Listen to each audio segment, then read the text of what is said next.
Hello, everyone, and welcome to our series of Spotsylvania history. This one is on the Catharine Furnace. I am joined with Dr. Sean Adams, and I'll do his introduction. He'll take it away from there. So Dr. Sean Adams received his Ph.D. from the University of Wisconsin. He's a professor at the University of Florida, where he teaches classes in American history and the global history of energy. He came across the history of Catharine Furnace while writing a historic resource study for the National Park Service. Okay. All right. So is my screen up or should I share it? There we go. Fantastic. Thanks, Michelle. Well, as Michelle said in her generous introduction, I am coming to you from my office in Gainesville, Florida, where it is a balmy 60 degrees or so, although it is going to get cold over the weekend. So by that, we mean in the 50s or so. So I am very, very jealous that you guys have a change of season, and I very much wish to give this talk to you in person because I take any opportunity I can to go up to Spotsylvania County and visit and do research and visit this place, Catharine Furnace, which is what I want to talk about tonight. So thank you guys for showing up and having me here.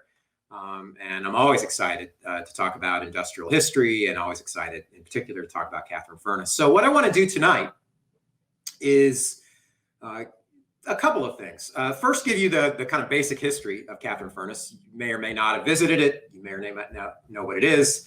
What I'm showing here in this intro image is the remnant stack, and I'll explain why it looks the way that it does. But that's what you can see today of Catharine Furnace. So I want to talk a little bit about its basic history. But what I also want to talk about is the kind of historian's craft, and that is how you go about reconstructing the history of a community that was in many ways lost to history. And I was fortunate enough through a very, very, very intensive use of a single primary source. I was able to reconstruct what Catharine Furnace looked like and what it felt like, and in many ways to reconstruct the rhythm of life in this area, which was a thriving industrial community of a couple of hundred people in the 1830s and 1840s, and then it was revived again during the Civil War. So it's going to be a combination of both straight up history, but also talking about how historians work, and in particular, how I was able to make some sense of this industrial community. Now, as I've already mentioned, or as Michelle already mentioned, I came to this project in doing some work for the National Park Service. They enlisted me to do what they call a historic resource study, which is essentially doing research and then writing up your findings and providing a kind of guide for some of the park rangers and some of the guided tours and so forth. And so I was interested in this, and I'm a specialist in 19th century industrial history. I wrote a couple books on the coal industry, including one on that dealt with the coal industry in Virginia. And so I have an abiding interest in industrial history. And so I thought, well, this could be interesting. And I know a little bit about the iron industry and the fact that Catharine Furnace still has a kind of existing stack with some cut stone around it that you can kind of see here, but that it's also overgrown and forested. That's very common for 19th century iron furnaces. And I'll explain why that's the case, why they're not necessarily urban ruins. In fact, they're so rural that their memory has been lost. It's been literally overtaken by the forest. Now, one of the things that I got to do, and I feel very privileged to be able to do this, is the park rangers were very, very generous, particularly the chief historian, John Hennessy, in allowing me to roam around the grounds. Now, I never really got stopped, so I don't know if what would have happened. I'm guessing I would have been able to maybe drop some names and possibly not get in so much trouble. But nonetheless, they said it was okay if I roamed around the site and saw if I can see any other kind of remnants of this industrial community. So I spent a lot of time doing that. Now, I spent a lot of time doing that because I teach here at the University of Florida in the fall. Spent a lot of time doing that in the summer, which those of you that are residents know, not a great time to be walking around there, right? Lots of mosquitoes, lots of bugs, lots of heat, but that's when all the tourists are there too. And so what I learned is, and I'm going to try to advance the slide here. What I learned is that I was not the only person roaming around back in Catharine Furnace doing some exploring. In fact, I don't think they're supposed to, but there were plenty of people that were going around, and they were also, like me, exploring the area. And one of the things you notice, if you go back there, is if there's a recent storm and an older tree has been uprooted, that there'll be this black layer, right, in the root ball. And what's really more fascinating, I think, just to a casual observer, is if you look at this root ball, and I think I have a close-up here, there's oyster shells. Now, I have to say, I'm not a serial eavesdropper, but I am a historian, so I try to have a kind of careful ear and pay attention to what people are saying about things. And I overheard somebody, a very, very wise guy, explaining to his family and to friends. He was the Civil War expert, and so he was giving a little impromptu guided tour around Catharine Furnace. And he was explaining why, one of the kids asked why there were oyster shells all around there. And he had a really elaborate explanation about streams being diverted and oysters washing down and kind of cascading down the hill. And it really, I have to say, to me, it very much compromised his standing as an expert, in my opinion. But he sounded very authoritative. And what I wanted to do, but I just couldn't bring myself to do it, is step in and say, actually, what you're holding there when you're holding up that oyster shell that just seemingly magically appeared in the middle of the woods, is you're holding industrial waste. That would be mean. It would be accurate, but it would be mean, and it might not make them feel so good. The other thing you notice, actually, if you go around there, now a lot of it is missing, but occasionally you'll find this kind of very, very shiny, glassy-like material that almost looks like an uncut gem. It's very, very shiny. It's often black, kind of an obsidian black. It looks really valuable. That also is industrial waste. That's called slag. That's material that's actually skimmed off the top of molten iron and then just cast away. The workers at Catharine Furnace would throw that off to the side. The oyster shells are more interesting, and I will explain why. I promise to you why there are oyster shells in the close proximity of Catharine Furnace. It's not so much a mystery if you know about iron making, okay? So as I started to look around and poke around, did my initial research of Catharine Furnace, I wanted to know where people were placing it, how they knew about it. And what I found out was that it's a popular site to visit on the Chancellorsville Battlefield. They have a small little parking lot, and the cars were always going in and out whenever I was at Catharine Furnace. What I learned, though, was that it's not necessarily famous for the reason that I wanted it to be, which was this was a thriving, as I mentioned, industrial community from 1837 to 1846, then again from 1862 to 1865. No, it's more famous for its role in the Battle of Chancellorsville. It shows up on maps, particularly military maps like this one. Here you can see I've circled it. There's Catharine Furnace. And it shows up on modern military maps too, as an important military landmark. Here you can see it, Catharine Furnace, although it's misspelled. I hope that you come away from this talk always realizing that you spell Catherine with two A's, not Catherine. And I'll explain again why it's named Catharine Furnace. So it shows up on these maps as a landmark.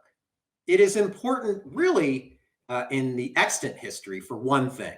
And it's important because, for those of you that know military history and know the Battle of Chancellorsville, on May 2nd, 1863, Stonewall Jackson did his famous flanking maneuver where he moved 29 soldiers around the Union flank. It was his kind of famous last brilliant military move before he was shot and then died soon afterwards. But Catharine Furnace was famous because it was a landmark that Stonewall Jackson marched by, not in and of itself. And so in addition to tourist families that were using very, very complicated explanations for why oyster shells were there, I would often see folks dressed in uniform, recreating Jackson's march. So it was fun times doing research there. I really liked poking around there. It's not usually we historians do work in archives, and I'll show you some of the primary source research that I did. That's a lot less exciting than walking around, listening to people talk about why Catharine Furnace is important. And you know what I really learned is that Stonewall Jackson, in many ways, obscured the memory of Catharine Furnace. Not purposely, obviously, but if we look at Stonewall Jackson, he dominates the memory landscape.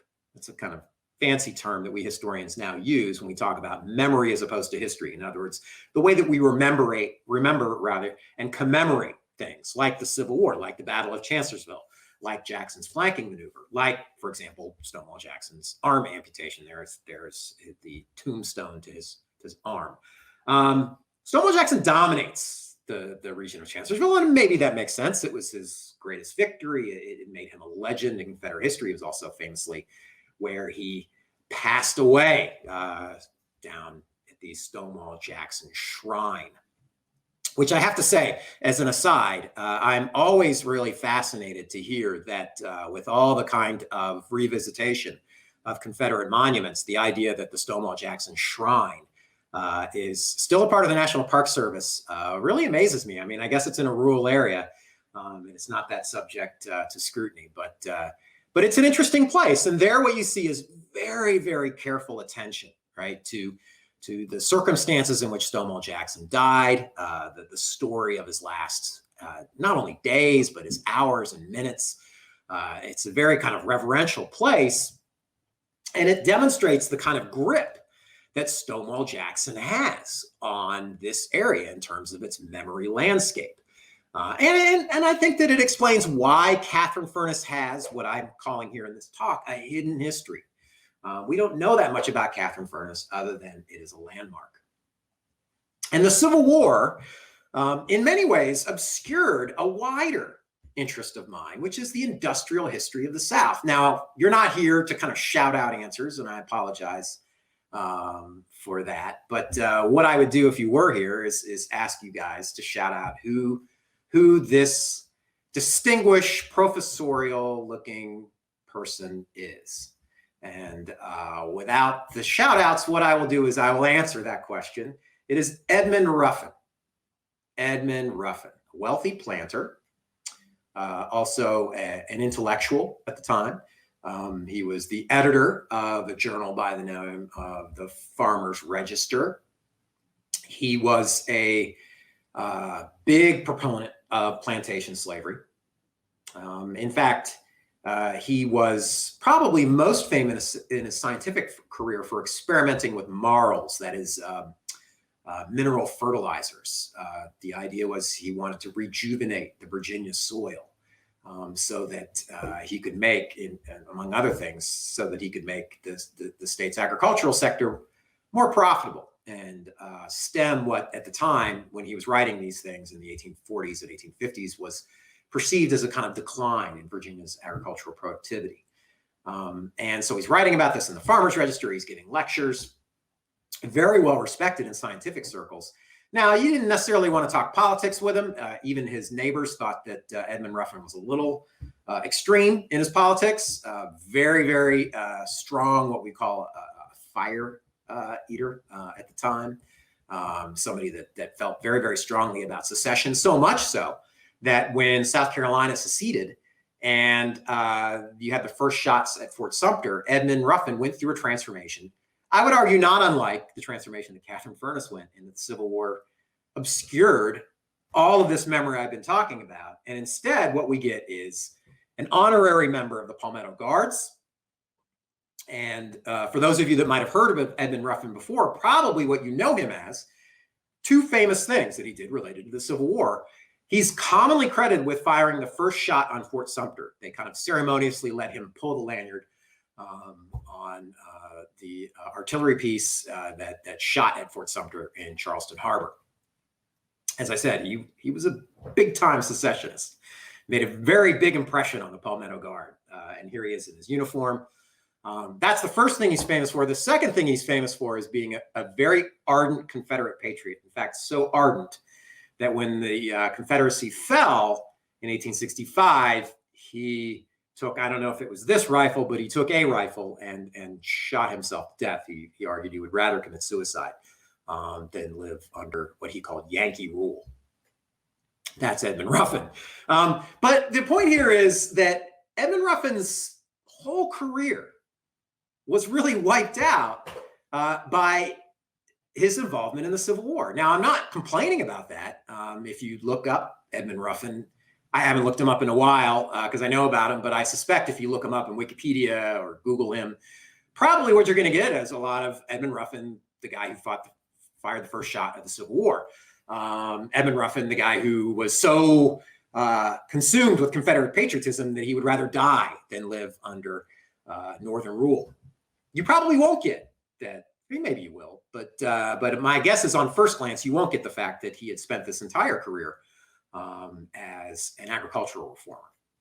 So that's the power of the Civil War in terms of memory. It tends to blot everything else out. So I began to look at Catharine Furnace, and the first thing you look at when you're studying a place is the landscape. And you know, the landscape now, obviously, it makes sense it would. It looks very different than it would have around the time of Catharine Furnace in the 1830s, 1840s, and then during the time of the Civil War. These are photographs that come at the time of the Civil War, and the reason why we have photographs of this area around Catharine Furnace and the general proximity of Catharine Furnace is because, of course, the famous Civil War battle, the Battle of Wilderness that occurred in 1864 there. And the Wilderness is always a big player in the landscape, right? You'll hear a lot of stories about how it was low scrub, about how nothing really grew there. In fact, for a very, very long time, this area was known as the Poison Lands to locals. Then eventually it morphs into the Wilderness. We think that's either from a wilderness tract that was laid out in 1719 or a wilderness bridge that appears in 1727. However, the Wilderness gets its name. It does have this character of being a kind of infertile place, a place where nothing would grow very well. And what's interesting about the Wilderness, here's another kind of view of it, is that for many, particularly Southern historians, and if you read Civil War histories, as I did, I've read any number of histories of Chancellorsville and the Battle of Fredericksburg and the Battle of Spotsylvania Courthouse, all the battles that occurred in that area as research for this project. And I kept seeing pretty consistently the same thing. Well, the area around had been clear cut for industrial use, and in particular, the iron furnace. So what a lot of these authors were doing, I found out in my initial research, was they were blaming the Wilderness, this kind of infertile, barren landscape, on Catharine Furnace. Catharine Furnace was a charcoal iron burning furnace. You had to cut down trees in order to make charcoal. I'll explain in probably a little too much painstaking detail how that happens a little later, because it's an interesting story about industrial development. And so I wondered, wow, does that really make sense? Catharine Furnace is not huge.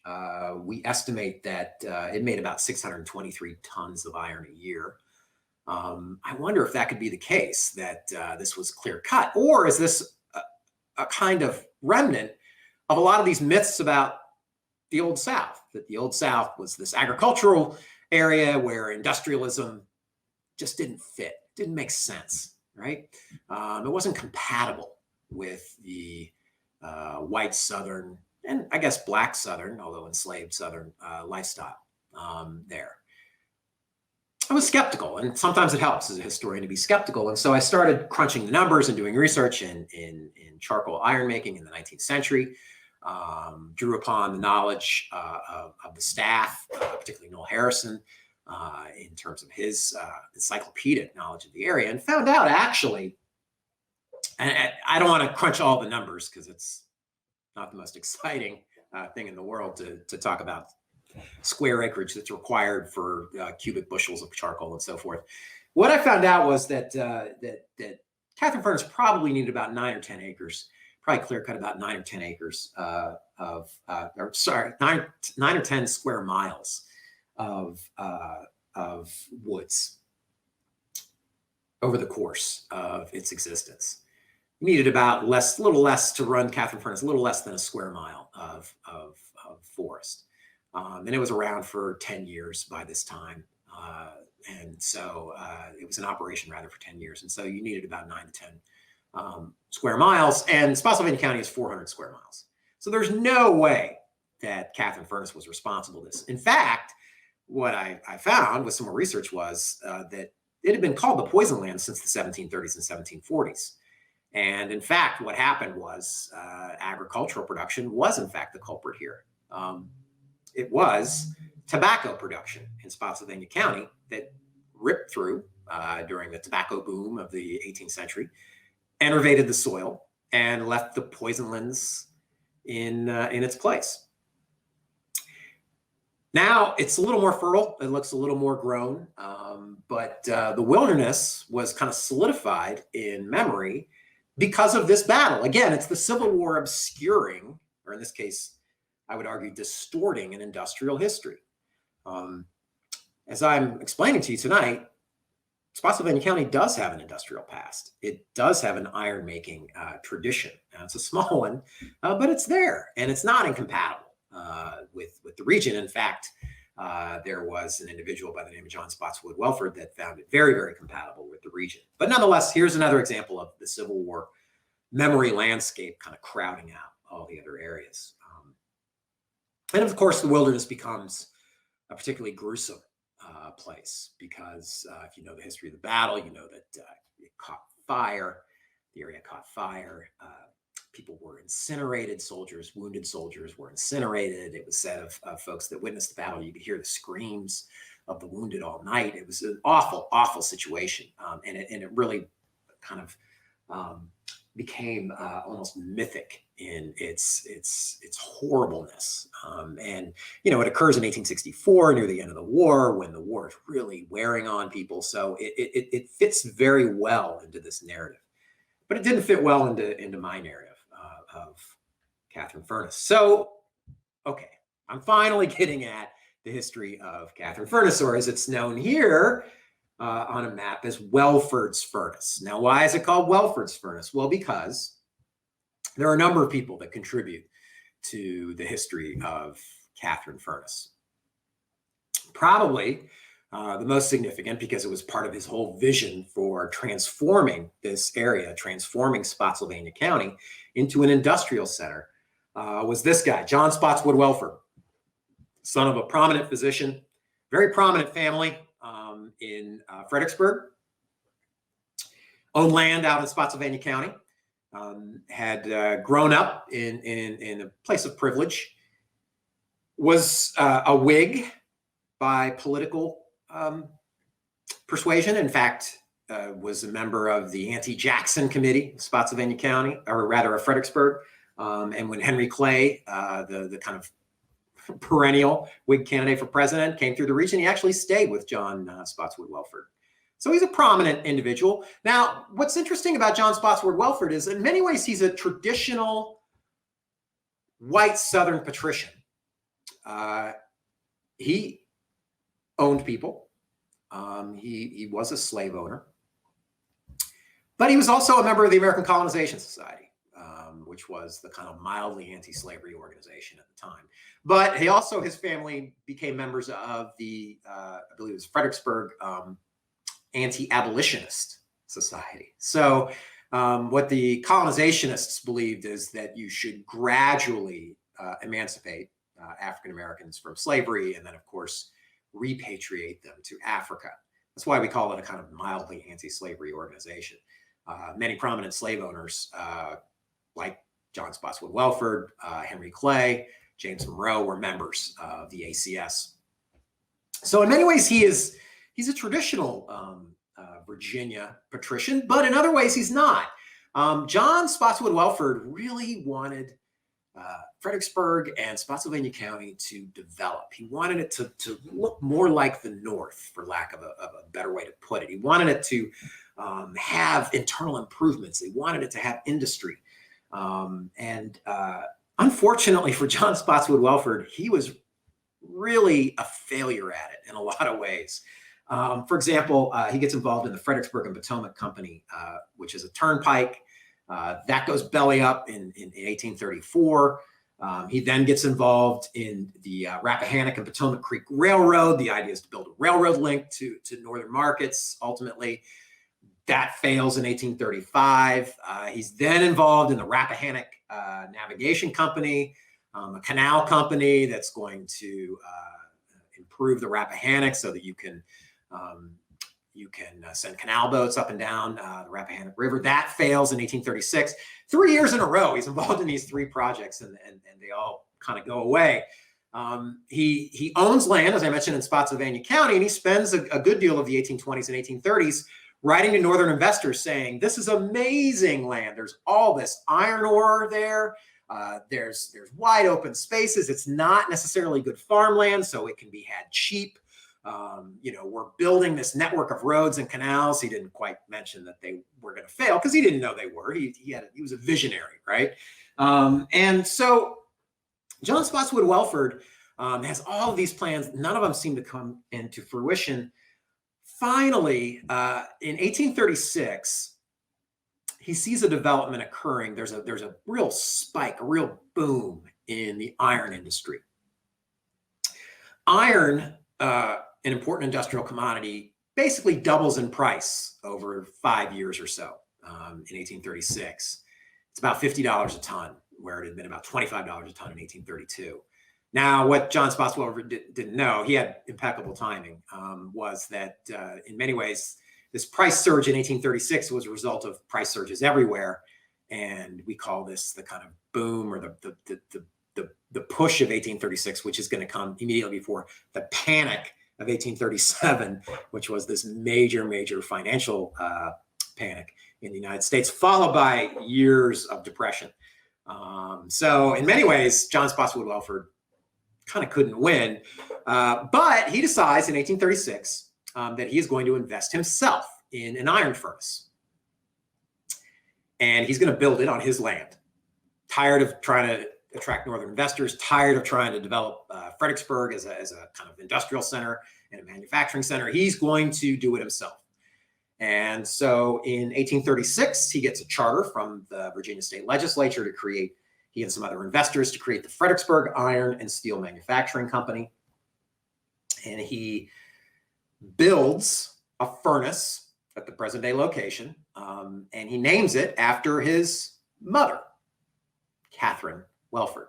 It was traditional in the same way that many ships, many vessels will have female names. It was traditional for ironmakers to name their furnaces after prominent women in the family, often a mother or a wife or a daughter.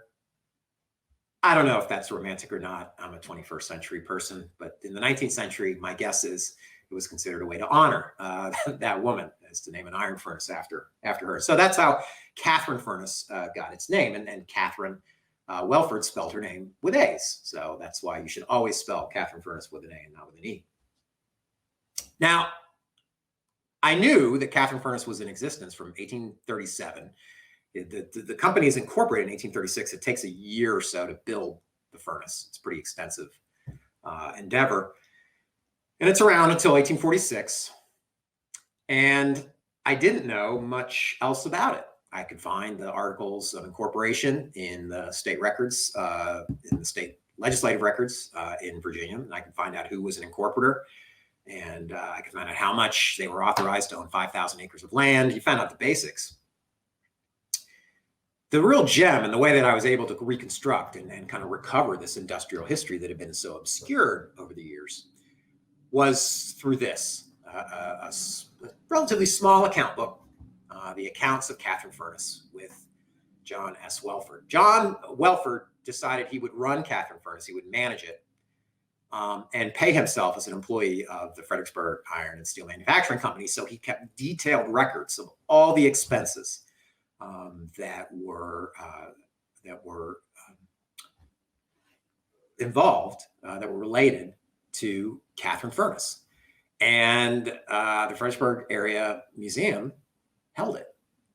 And it was in a display, actually. I believe it was in a display. I believe it's still in a display at the Chancellorsville Battlefield Center.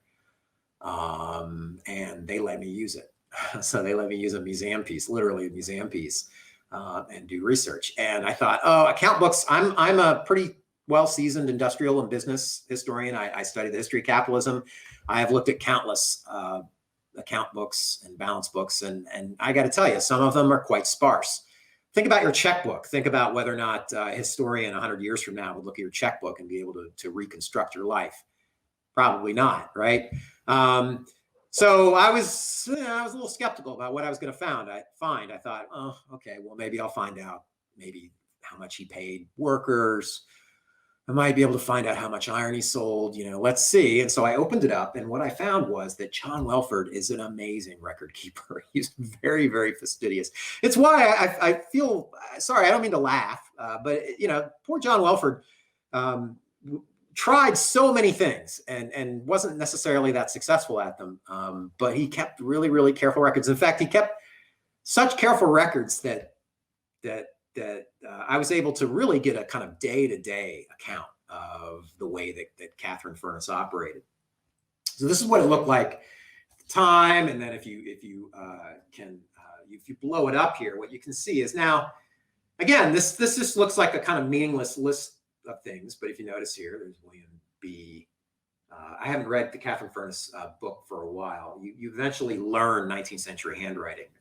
But anyways, this is a line entry for 16 barrels of shells, oyster shells. Again, I'll explain why that they're using oyster shells in a minute. Here's a charge for stables, a charge for books, a charge for buckets. Basically, you got this kind of line by line expense account of what John Welford was doing. And what I did was, and again, this was not as exciting as tromping around the grounds of Catharine Furnace. What I did was I entered all this into an Excel file, into a database, and it helped with the research because I was finally able to read it. So I spent a good deal of time in coffee shops looking at my pictures I had taken of the Catharine Furnace account book, translating it into a database. And then once I got it into this spreadsheet, I was able to sort it and mix it and match it and do all sorts of things. And I found out a couple of things. For example, I found out that John Welford tried very hard to cultivate markets in the North, and he couldn't.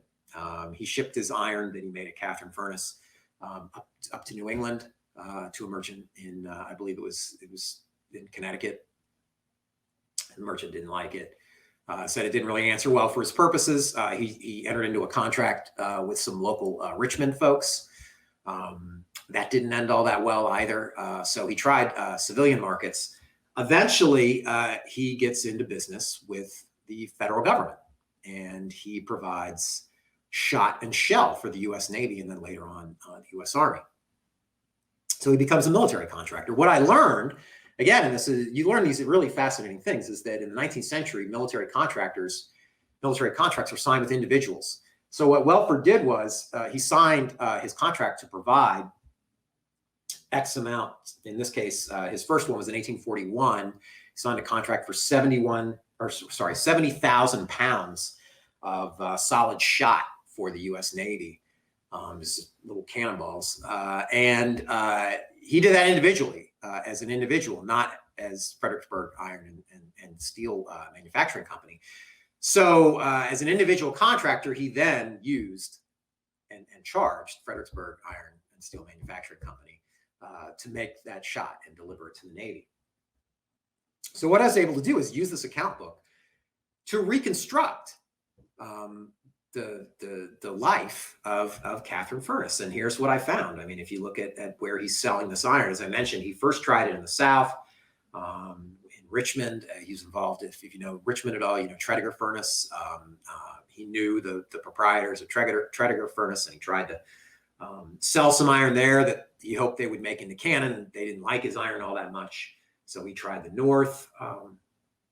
Didn't work all that well. By 1843, he's completely out of that business. And here you can see the bulk of his business in the period after 1841, when he gets that initial contract, is with the Navy and with the Army.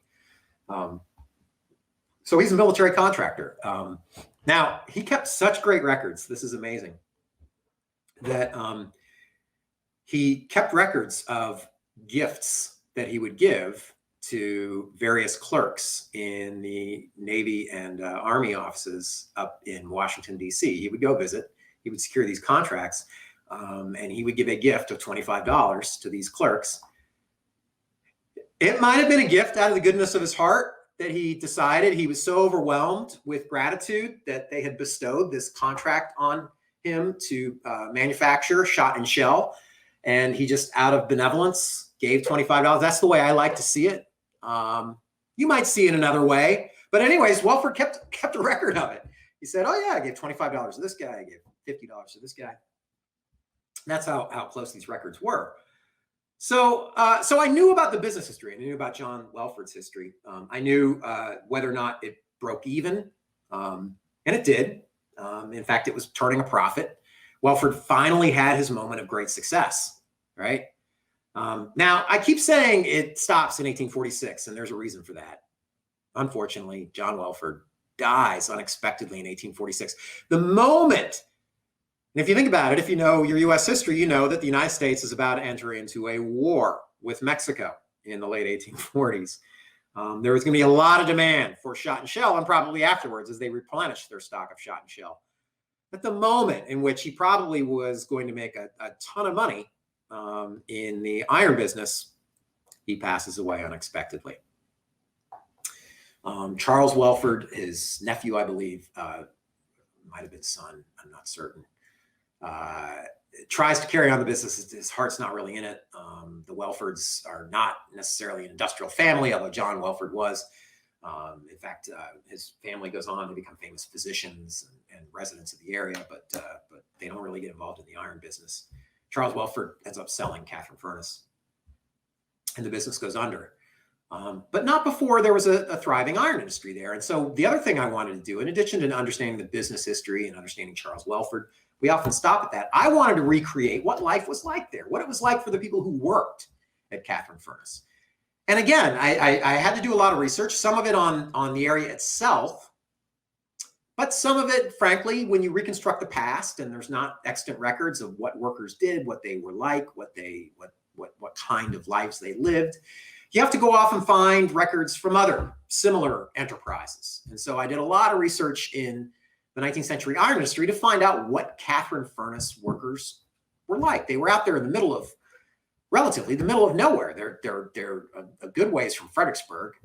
There's no real modern transportation. The roads, when it rained, I hear it's been raining lately. I don't know. I hope this isn't still the case, but one of the more colorful descriptions I found was somebody said that the roads in Spotsylvania County, when it rained, turned into fish glue and were almost impassable.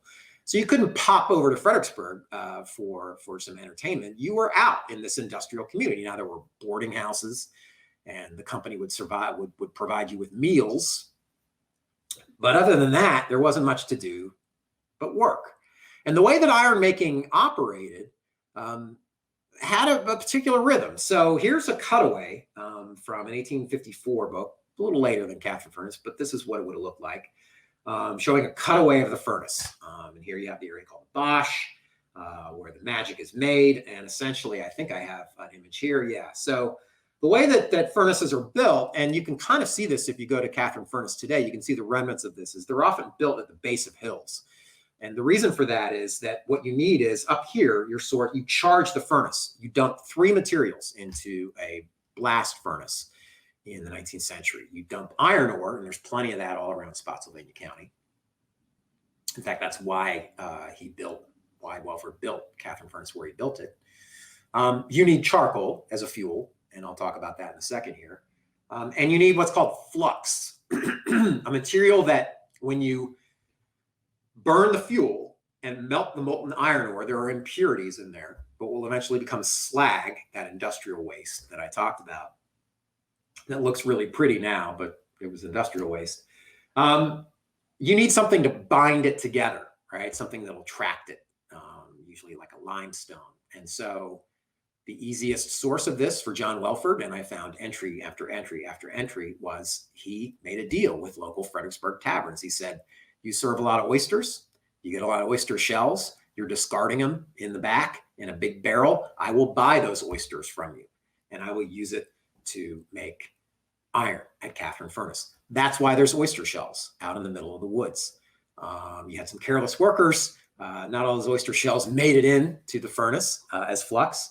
Some of them made it on the ground. They got buried, and eventually those trees pulled them up. So it wasn't an extensive diversion of a creek that washed oysters down the way. It was industrial waste from local Fredericksburg. So once you put a furnace into blast, it would go into blast for a good 6 months, sometimes 8, 9 months in a row. You couldn't cool it down. Once you had enough charcoal in here, you lit it up, you dumped the iron ore in there.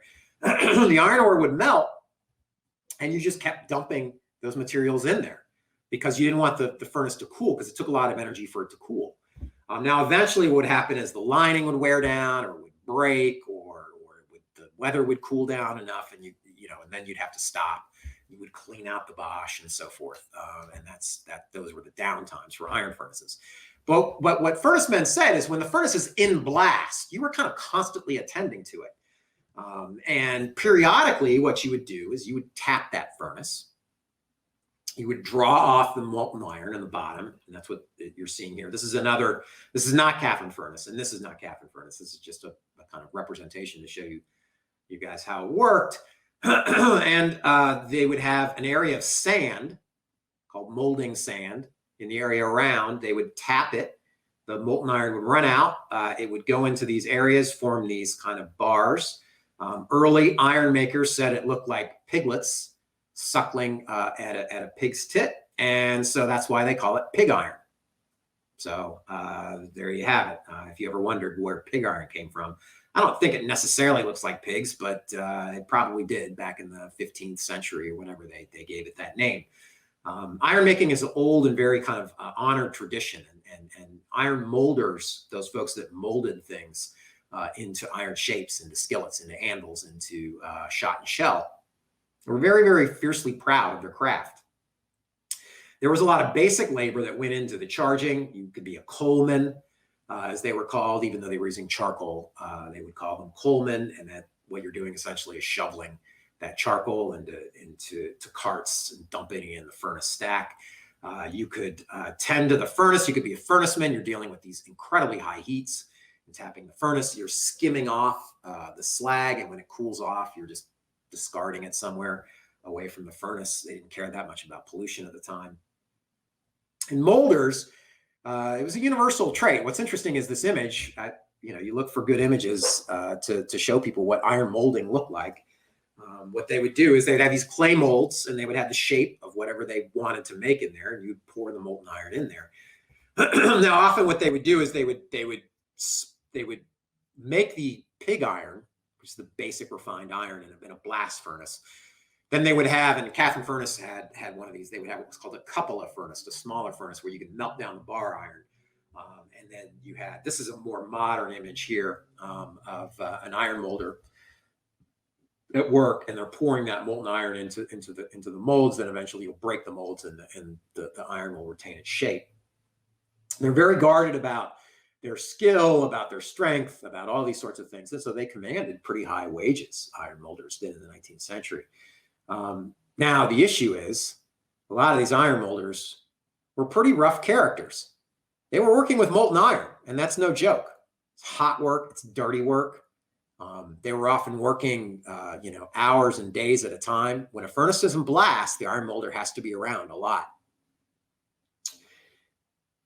They were among an era of pretty hard drinking Americans. Just to give you some sense of that, in 1835, Americans consumed about 2.8 gallons of alcohol per year. So much so that a historian who wrote about this in the 19th century referred to America as the alcoholic republic. The idea was that you would provide alcohol for your workers at all times, pretty much. It was considered part and parcel of the employment contract, particularly for iron molders. They were a hard driving set, and they were a hard drinking set. We see this all over the diaries and letters of iron makers. John Welford in the Catharine Furnace account book talks very extensively about how he's really worried that he's going to have the Christmas holiday, and these iron molders are going to go, as he calls it, and other iron makers call it, they call it being on frolic, which sounds independent, or rather sounds Sounds innocent, I meant to say. It's not. On frolic meant they were drinking and carousing and making all sorts of trouble. And he was very worried. He wrote that in a little note to himself that he was worried that after the Christmas holiday, he wasn't going to get these iron molders back, and he might have to look for new iron molders. But and that was part of the rhythm of life out there. It was hardworking. There wasn't much to do other than work and drink. Now, I want to make a distinction here because we're talking about a Southern industry, right? And so as a Southern industry, and I mentioned it already, John Welford was in many ways a typical Virginia patrician, and part of that class meant the enslavement and ownership of human beings, and John Welford certainly did. And I came across these notices in the Catharine Furnace account book, and I began to wonder what it was. There you see John G.B. Coleman for Cici, and then in parentheses, collier. I wondered what a collier was. And I knew that this is coming a page. What John Welford did was he did purport to own some of his workforce. He had some enslaved laborers. He put them to use on his farm. He had a nearby farm, in Spotsylvania County, close to Catharine Furnace. He put some of his own enslaved folks to work at Catharine Furnace. The rest of the labor force, and this was unique about the Southern iron industry, he augmented with leased enslaved labor. In other words, he would go to surrounding areas, often Fredericksburg, sometimes as far away as Richmond or Norfolk, and he would hire away enslaved workers. Often this was a way for, so if you were a white elderly widow and your husband had willed you, say, a small number of enslaved folks, 3 or 4, what they would often do is hire those folks out and then use that income for themselves. And Cici, I can tell you, I can't tell you much about Cici. This is one of the ways, and this is a hidden history. $175 is a lot of money. Cici clearly was a skilled worker. And so I began to think about colliers and how can I find out what colliers did? And as it turns out, I tapped into this history of slavery in the region. And again, it's a history that's hidden, but it's also in sight. You guys are probably aware of this, the slave auction block on Charles and William Street, or at the intersection of those streets in Fredericksburg. I hear they're going to move it, actually. I haven't been to Fredericksburg in a while, but I hear that there are plans to move it and preserve it. I'll be really interested to hear kind of what will happen with that. So I began to look into this history of slavery, and I began to see that in fact, charcoaling is a really skilled trade. There's a reason why Cici was hired at a very, very high price. What you did in charcoaling was you created this raw fuel for iron making, and you would go into the middle of the woods, you would chop, or you probably had a team of laborers chopping all of this wood. You build it into a pile. You then heap earth and leaves and everything on it. You would set fire to it. You allow it to smolder.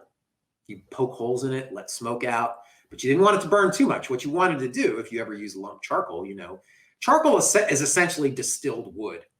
Is the way to think about it. It's wood that's had the impurities burnt out of it so that it burns at a much higher, hotter rate. And that's why it's ideal for iron making. Iron making requires heats of up to 15, iron smelting requires heats of up to 1,500 degrees Celsius, very, very high. And so charcoal can do that. And so what they would do is they would build these things, and they would have to wait for weeks for it to reduce down to charcoal. And the whole time they're maintaining these things. They're walking on top of it. Now, it's really dangerous. If you fell through one of these charcoal pyres, you could suffocate, you could burn to death. Certainly wasn't going to be pleasant. And I looked at 20th century charcoaling and found out a lot about what it looked like, what the rhythm of work was like. And here's where enslavement plays a big role in this. I thought about Cici's experience as opposed to those iron molders. Charcoaling is tough work. It's not a very pleasant work, but I begin to wonder, and this is something that's lost in history. I really wish that I could reconstruct this. I really wish that Cici had kept some sort of memoir that I could go back and interview him and say, what was it like? Did you like it? You know, I mean, it was tough work, but you were alone. You didn't have anyone overseeing you. You didn't have people watching you. You had some autonomy, and you had the opportunity to earn some extra money. I found entries where John Spotswood Wellford was paying Cici extra money. There are entries for, you can see here, night work. That is what Welford and many other industrial, folks who operated industrial works that used enslaved labor would do is they would have a set task. So Cici would have a quota of charcoal he had to provide. And then he would basically say, anything over that, I'll pay you for it. Or you would have to work for a certain amount of time. And anything over that, you would pay for. They called it night work. And it was a way for enslaved workers there to earn a little bit of extra money for something they may want, eventually maybe to purchase their freedom or the freedom of a loved one. And so this, again, is one of the ways in which a history is hidden. I was able to uncover part of it, but I didn't want to give you all success stories. Oh, I found this great stuff about John Welford and about how the day-to-day operations of Catharine Furnace worked, and it was a great success. Well, there are also areas that are dead ends. And unfortunately, Cici the Collier, although I think it's an interesting story, it ends there. I searched, there's a database of enslaved people's names at the Virginia Historical Society. Couldn't find it there. I couldn't find any more about this person, you know, in the account books or in local records. But it's an important part of this industrial past, of this industrial heritage. And as you can see, enslaved labor, this again comes from the account book, played a pretty big role. If you look at the percentage of operating costs, it varied, but it was fairly high. This was a high labor cost, and enslaved labor was a critical part of this Southern industry. In fact, so much so that when Catharine Furnace then reopens in 1862 to 1865, they actually printed out these slips for, as you can see here, these are pre-printed slips that talk about the hiring of a particular enslaved person here named Madison for the year 1865. And if you notice here, it's going to talk about January 1st, 1866. This obviously never got paid. But that's how important hired enslaved labor was to all versions of Catharine Furnace. All right. I know that we're running a little low on time, and I want to give you guys plenty of time for any questions you might have. So I want to talk a little bit about reconstructing it, right? Why is it a landmark?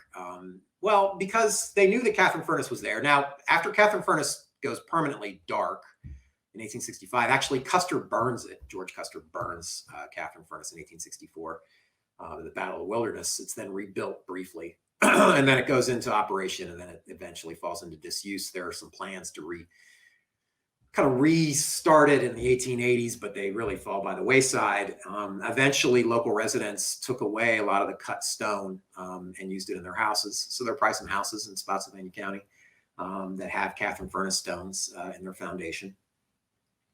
When the National Park Service was operating and they made it into a national park, the area into a national park in 1927, Catharine Furnace was one of the only extant structures. The Chancellor House was not around. A lot of the kind of structures that you see there now were not around, and certainly not marked and contextualized. But Catharine Furnace was. They did some architectural work, or rather some archaeological work. They found out where the structures were. But what I want to argue is the reconstruction was a little mistaken. Here's one of the things. It might be trivial, it might not be, but if you notice here, the perspective of a conjectural restoration of Catharine Furnace. See how that's tubular? Catharine Furnace most likely did not look that way. In the account book and in Welford's records, he talks about building a pyramid furnace, and he talks about using cut stone, not brick. What this likely is, the reason why Catharine Furnace looks like this is it was stripped for parts, and local residents took the cut stone that they could use, and they left. When the Bosch burned, it burned very, very hot, and it would fuse the stone and the slag and the iron into this just kind of hard material that would be very, very difficult to crack. And so what you're seeing here is essentially the fossilized, remnant of the Bosch. But it showed up in the current placard here. I'm going to try to make a pitch when I write my book, finally, hopefully in the next few years, on the region and Catharine Furnace's part in it. We try to make a pitch to the National Park Service to change this. But here you can see the placard you'll read if you go to Catharine Furnace today. They have a bar of pig iron stamped Catharine so that you know where it is, where it's from. And they have this reconstruction, which generally seems accurate, except for the furnace stack. Most likely, this is from Hopewell Furnace, Pennsylvania. This is most likely what the reconstruction of Catharine Furnace would have looked like, with some different details. But if you notice here are the workers dumping and charging, keeping that furnace charged. And then here's the casting sand with the pigs. So it's why, to come full circle, why I find Catharine Furnace so compelling is it reminds me, in fact, in growing up, and what they told us in grad school was that you always go home for history projects. No matter what you're studying, you always make a connection to your home. And when I was growing up, one of the things that I always loved to visit is I grew up in Morgantown, West Virginia, and there's a place called Cooper's Rock State Park. And this is the Henry Clay Iron Furnace. And it is just like Catharine Furnace, although it wasn't stripped for parts because the area was largely uninhabited by white people after Henry Clay Furnace went out of business, I believe, in the 1840s. But it's out in the middle of nowhere because it needed all this charcoal, right? And there was an industrial community around Henry Clay Furnace, just like there was Catharine Furnace. But now it looks like a ruin. It looks like an ancient temple, right? And I always find this fascinating when you're a little kid and you find these mysterious places. And if you go to Cooper's Rock, highly recommend you do it. Walk down to Henry Clay Iron Furnace. It's a bit of a jog. And, you walk and all of a sudden it appears out of the woods like an old mystic temple. It's really cool. And it fueled my interest in history. And then when I read more about it in industrial history. So when I came full circle and they asked me to do something about Catharine Furnace, I was really more than happy to. In fact, I was quite excited to. And although I don't mean to sound like I'm knocking the Civil War part of this structure's history, what I hope that I've convinced you of today is the notion that Catharine Furnace is much more important than something that Stonewall Jackson marched by. It's a really important part. In fact, I would argue a fascinating part of Spotsylvania County's past and its current landscape. So I'm happy to answer any questions you might have. Michelle, I don't know if you're going to jump in and ask them, or if you want me to ask them, read them out and ask them. I have one on the comment board that I can go ahead and read. Sure. I can read them off for you. That way you can think about it and answer if you'd like. Okay, sure. Let me pull this up so that we can have you on the main. There we go. Oh, you left me a comment. They've moved it to the museum. I'm assuming you're talking about the auction block? Auction block, yes. So they're they haven't been able to do a lot with it recently since obviously they haven't been able to have a lot of people into the museum. We've got some articles. Freelance Star has some things on that too. And you can check out. Amazing that it was just out there. Yeah. That it was out there and with a small plaque, but not a lot of stuff around it. Yeah. So there's a new placard there for those interested in seeing it downtown with some additional history to kind of fill in the gaps that was leaving, and it's been moved to the Fredericksburg Area Museum. So y'all can check out their website to see more about that probably. So the first question is, has any search or archaeology been conducted at the site of Spotswood Furnace? If so, what was found? And the person commenting is an 8th great-grandson of Governor Spotswood and studied him for years, including his iron ventures. Ah, okay. I actually don't know. I believe that, so this area was not the first. And in fact, in the larger kind of historic resource study, I do talk about the Spotswood venture. Now, the reason why John Spotswood Wellford is named John Spotswood Wellford is his father treated a Spotswood during the Revolutionary War And they became such close friends that he named his son John Spotswood Wellford.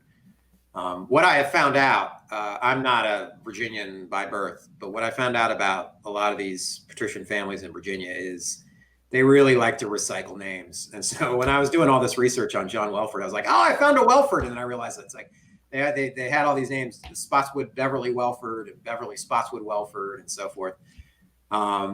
So I don't know. And in fact, the what I've been told is that the remnants of that furnace, they have found some evidence of it, but that it's on private land. And so that is keeping a kind of extensive archaeological excavation of the site at bay. I don't know that for certain, but that's what somebody over the course of my research told me. But that's a fascinating story about Spotswood's furnace in the 1700s, and it's again a testament that this region has a really I think, important industrial history in addition to Civil War and agriculture.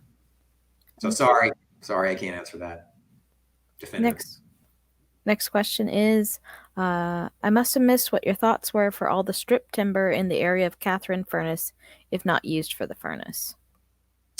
Well, it was used for a lot of things. That's a good question. You know, they were building a plank road, and so probably they used a lot more of the timber in the area for plank roads. And you know, I mean, when you're talking about taking, say, 9 or 10 square miles, that's a lot of land that's stripped for timber.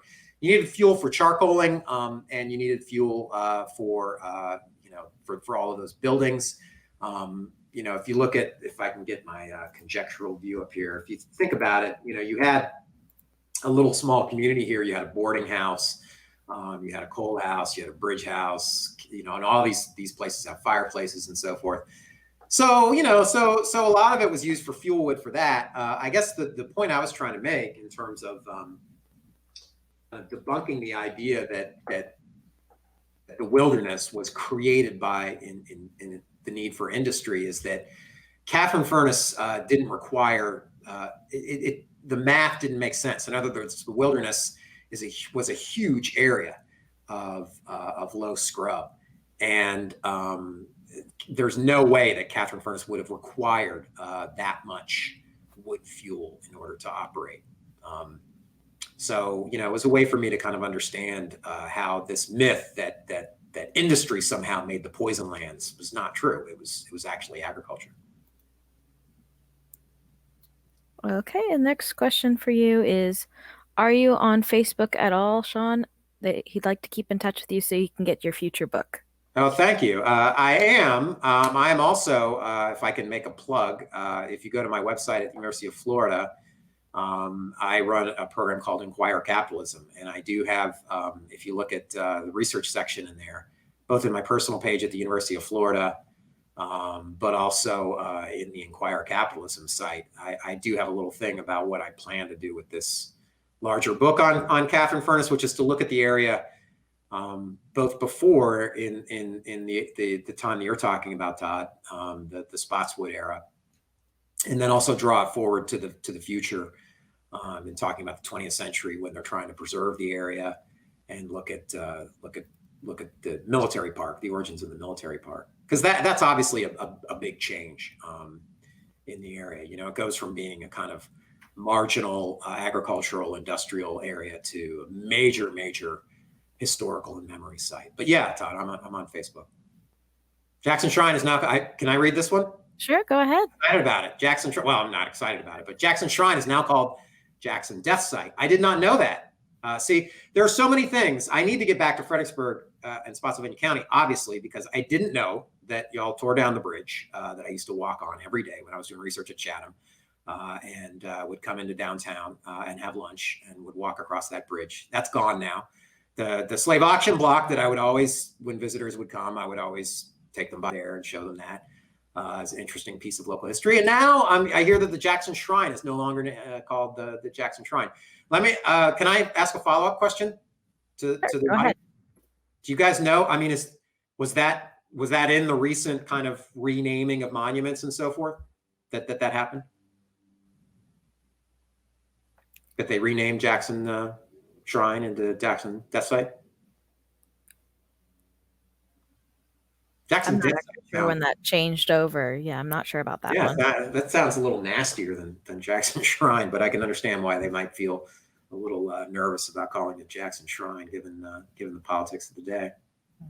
I'm going to post your Inquire Capitalism page for everyone. So And thank you. that way that's linked in. Just might take a minute. There we go. So for those interested, we've just posted the Inquire Capitalism page that Sean Adams has. Any other questions? We've got some time for some more if anyone has any.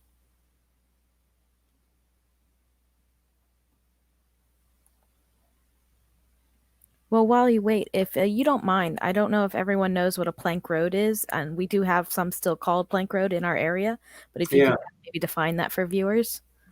Sure. Well, part of the problem, and this is in particular with Spotsylvania County, I'd mentioned it's a really vivid image, this idea that the roads were like fish glue.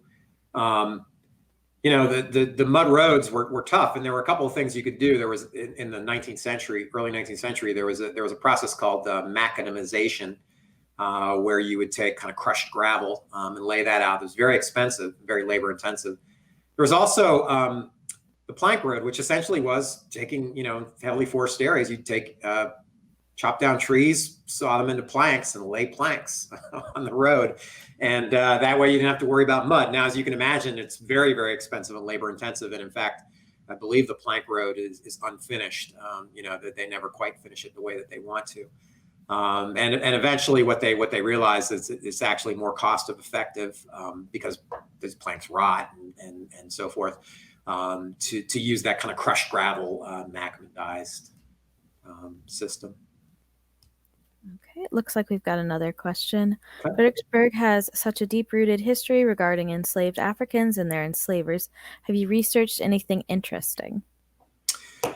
Yes, and this has to do with the later project. I mean, I think that the industrial history of the region is interesting, and that the area actually did not have a lot of enslaved workers in the general area around Catharine Furnace at the time. It was largely small farms, so you didn't have the kind of large plantations that like I said, the area had been kind of wiped out, or at least the soil had been wiped out, and you have this wilderness area. So there was slaveholding, but not in the large units that you would see, for example, in the Tidewater. And what's really interesting, I think, is number one, the industrial history of the region, the fact that these folks were involved in industry and that they were actually many of them highly skilled, but also that after the Civil War, a lot of them left. Spotsylvania County went from being a fairly even population in terms of white and black to being very white. So a lot of African Americans left Spotsylvania County, and it had a big economic impact on the region in the years following the Civil War. And that was something I didn't know. So in many ways, slavery and enslavement was kind of holding people there. And then after the Civil War kind of turned the world upside down for everyone in the region, a lot of them left and never came back. And the area, one of the things that I'm most fascinated about the book is that the area goes through a kind of deep economic decline after the Civil War. And it's really only, I would argue, that the kind of National Park Service and tourism kind of rebuilds the area. And then there are all of these schemes in the late 19th century and early 20th century to kind of make a park and to kind of revitalize the area based on the fact that these four major battles occurred there. But the abandonment of the region by many formerly enslaved African Americans is a really important part of that story. Okay, let's see. Next question. Was John Spotswood Wellford related to Spotswood, who lived at the Enchanted Castle? Are you familiar with that site? The Spotswood family they had become friends. There was a Spotswood that got injured in the Revolutionary War, and Dr. Welford, John's father, treated him. He was British. He treated him, and he decided to stay in Fredericksburg. And they became such close friends that, to honor his friend, he named his son John Spotswood Wellford. And as I said, it became kind of a family name, and as did Beverly. And so if you look at, as did Heath. So if you look at the Welford family, there's just a slew of Spotswoods and Welfords and Heaths and so forth. But no, not by blood. Now, whether or not those families then intermingled again, I don't know. But no, they're not a direct descendant. That's just coincidence in many ways, a strange coincidence that they shared that name. How did German immigrants play on Catharine Furnace? Is that? Yep, that's the next question.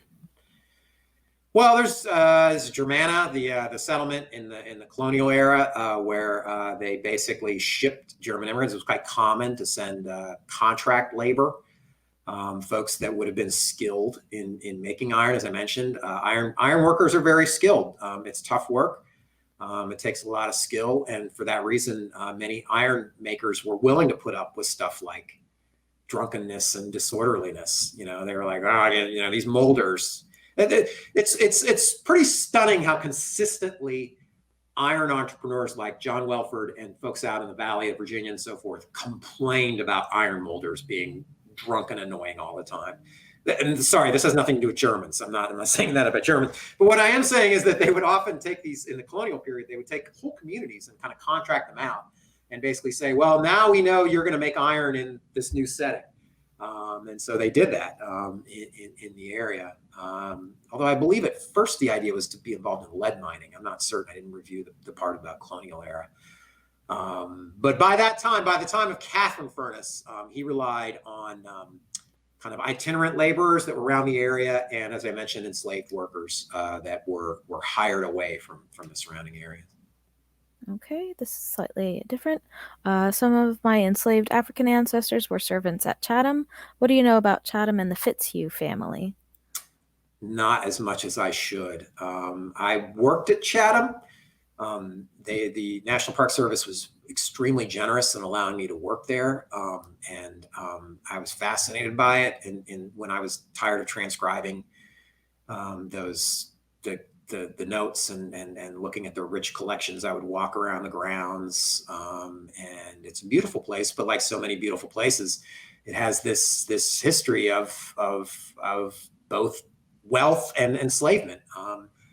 And so I don't know that much about that family. I know that it like so many of those old Southern, it has a weird checkered history. I believe at one point it was the Union headquarters, right, during the Civil War. Then I think at one point it turned into kind of a flop house, and then it was purchased by someone who maintained it for a long time by himself, or I don't know what quite the history of that place was.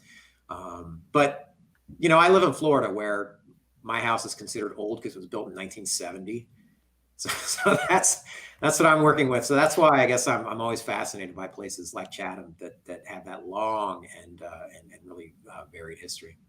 But I don't know as much as I should. Okay. Next question is more of a statement. The tubal furnace, 1719 to 1753, contributed to the deforestation in that area. Right. Also, part of the air intake tunnel is still in existence. Oh, okay. I don't know that much about tubal furnaces kind of current state. Like I said, somebody told me it was on private land, and that's why there's not a kind of site around it. Deforestation was important. Here's what I would say though about poison lands is once you clear cut an area, it doesn't necessarily mean that nothing's going to grow there again. You can clear cut. My home state of West Virginia, the entire state essentially has been clear cut. Ron Lewis has a great book about that. But now it's heavily forested. In fact, the image I showed you of Henry Clay, this was all clear cut. But as you can see, there's these beautiful old oaks and everything in Cooper's Rock State Forest. The reason why it was the poison lands in the wilderness wasn't because of the furnace, wasn't because of tubal furnace or because of Catharine Furnace. It was because the tobacco planters had gone through and raised several cycles of that crop. And if you know anything about tobacco, it leaches a lot of the nutrients out of the soil. And so it took generations of this kind of scrub system before it was able to regenerate itself. And now, that's the problem is now if you go to the wilderness, it's this sad for how tragic the stories are. It's this beautiful old area, of very, looks like healthy woods. And so it's hard, I think, for the rangers and the visitors, for the rangers to describe and for the visitors to conceive of what it would look like then. It was very ugly. I mean, like I said, they call it the poison lands. Okay, I'm going to skip over a few questions. We'll come back to them because this one relates to the tubal Okay. furnace again. So they said, I think I happened across the tubal furnace once while I was exploring. Sean, you should go out to the Germana Foundation if you haven't already. They have a slab of pig iron with Spotswood's son John marked on it. The slab was believed to have been John's grave marker, as they found what was believed to have been his remains near Massaponax with the slab. Huh. That's interesting.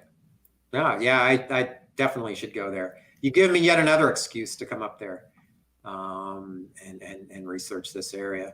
I think, and I'm not a colonialist by trade, but I don't think that colonialists know enough about Spotswood in that area. That's something I really wish that if I can get this book done, if I can, well, post-COVID, as we all put our lives on hold, and if I could stop being administrator because I was department chair for a while and put the book on hold, that's one of the things that I really would like to do is kind of put this region in its proper place. I think it's got a fascinating industrial history, that colonial historians and 19th century historians don't know about. They're so focused on the Civil War, and that's fine. It's a fascinating story. I'm not knocking the Civil War, but there's more to the area than Stonewall Jackson. Okay, so we'll go back to the questions I skipped over. This is another comment. Welford family also had an interest in the U.S. gold mine, aka Welford Mine. Indeed, yeah. There's gold mining in the region. Welford tried that too. There's gold mining in the region, and he certainly used that argument when he made the pitch to northern investors to come down. Gold mining is another. I mean, you want to talk about an environmentally tough industry. Gold mining is really tough because what you often do is you don't pull out the gold in huge chunks, right? You pull it out and it's mixed up with all these kind of gravel and gunk and mud and everything, and so you have to sluice it, and that's really has a negative impact. If you look, there's still, I believe, remnants in North Carolina had a large gold mining industry in the 1820s and 1830s, at the same time that Welford family had that mine, and there are still areas in North Carolina that you can see the impact of gold mining there. 19th century, I'm running with your question. I apologize, but 19th century mindset is nature is to be used and improved upon. It's why they call canals and railroads and all those sorts of things internal improvements. They were improving on nature. There's a lot of hubris involved in that. But it's why, at Catharine Furnace, when they had that industrial waste, they literally just pitched it to the side. It's why it's all there still. And with gold stuff, yeah, sure, you're having this huge negative impact, but nature is to be used by humans. It's not to be preserved at all. And so, it's tough for me when I explain to my students because they're like, "Why didn't they care about all this pollution and smoke?" I'm like, "It's progress to them, not to us." Okay. So after the Welfords sold the furnace, who bought it? What did they use the furnace or land for until it became operational again in the 1860s? That's a really good question. I'm not certain who bought it in the 1850s. There was an attempt to restart it, and it never seemed to get off the ground. Charles put it up for sale. I believe it might have even stayed in the Welford family because a Welford starts up the Welford Furnace Company in 1862 and 1865. And it eventually is given, it's donated, it's part of the original land. If you know the history of the Battlefield Park, it's on this model, they call it the Antietam model, where you basically purchase these very small, historically significant parts and then eventually try to fill in the rest of the park. And the Catharine Furnace site was one of the original purchases. So I'm not certain who owned it. I could go back in and I think that the land records that the Park Service holds might talk about who held the original title. There are always arguments about restarting Catharine Furnace, but they never got off the ground and eventually got stripped for parts. Okay, and then we have just someone missed why it became Catharine Furnace from Welford Furnace. Catherine Yates was John's mother. He named it after his mother, which is very sweet. So it was a practice to name furnaces after women in the family. So it's why you'll often see Martha Furnace, Catharine Furnace. In fact, this is an annoying thing, and it's why I always harp on people about the spelling is there are tons of Catharine Furnaces in the 19th century. If you just Google in Catharine Furnace, you're probably going to get the Catharine Furnace that's in Pennsylvania or the Catharine Furnace that's in Maryland. And the nice thing that's distinguishable about the Welford furnace, Catharine Furnace, is that it's Catharine. And so that's an easy way for me to kind of pick it out when people spell it right. There's a lot of Catharine Furnaces, though. And like I said, in Martha Furnace and all sorts of women's names. But that was the convention back then. I don't know if they still do that. I don't think they name furnaces. I think they name them, give them numbers or something like that. Okay, we've got someone that says, thank you for sharing your knowledge in your presentation. Hasn't been back to Catharine Furnace since 1961.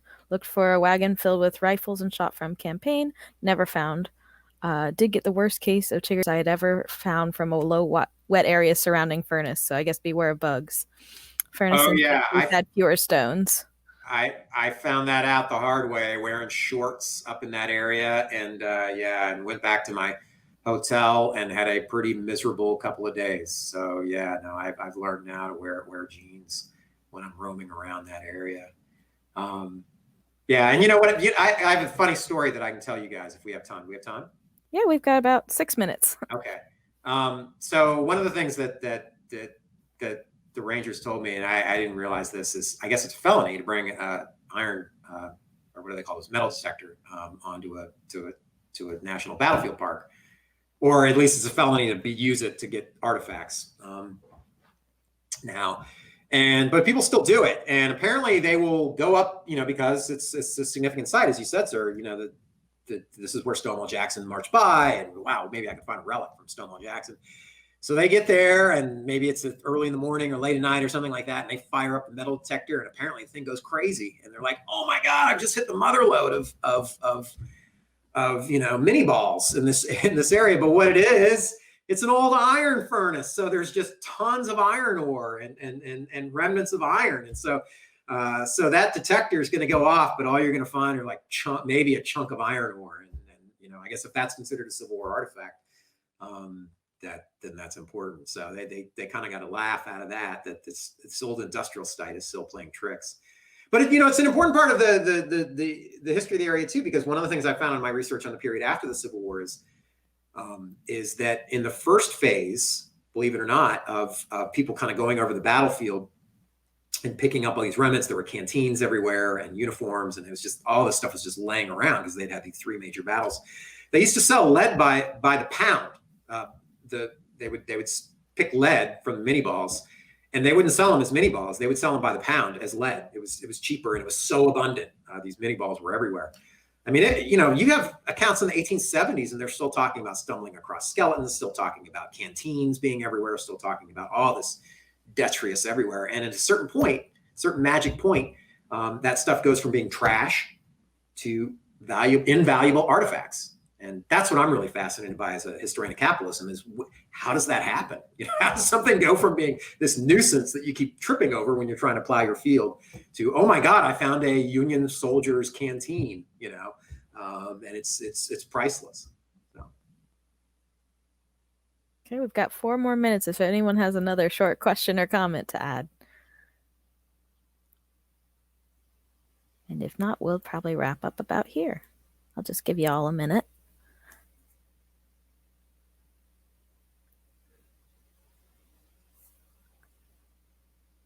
Well, thanks everybody for showing up. I appreciate it. These are weird times, and I appreciate that you took the time out from all the busy stuff that's going on to hear about iron and the iron industry. Warms the cockles of my industrial historian's heart. And thank you, Sean Adams, for presenting for us. Sure. Happy to do it. All right. And yep, it looks like a lot of people were very glad. So folks, we're going to end this here. Feel free to check out the event page as well. We've got some more information about the presentation, about his work, if you just want to check back on that. And stay tuned for more Spotsylvania 300th history. This is a year going around series, so we'll have more for you in the works.